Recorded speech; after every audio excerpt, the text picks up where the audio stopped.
उच्च मनामध्ये जे ज्ञान होतंय ते ज्ञान संपादित करावं लागत नाही. म्हणजे ते ज्ञान जसं आपण आत्ता इंजिनिअरिंगचं उदाहरण घेतलं तसं पुष्कळ अभ्यास केला, दिवस रात्र मेहनत केली आणि मग कुठेतरी त्यातनं ज्ञान संपादन झालं असं आपलं सामान्य व्यावहारिक ज्ञान असतं. आणि तेच उच्च ज्ञान मात्र संपादित ज्ञान नसतं, तर ते प्रकट होतं.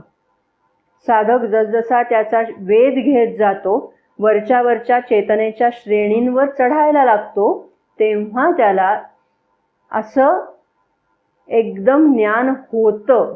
म्हणजे ज्ञानाचं प्रकटीकरण होतं.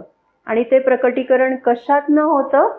तर त्या वस्तूशी ती व्यक्ती तादात्म्य पावते, एकात्म पावते आणि नॉलेज बाय आयडेंटिफिकेशन, एकात्मतेतून होणारं हे ज्ञान असतं.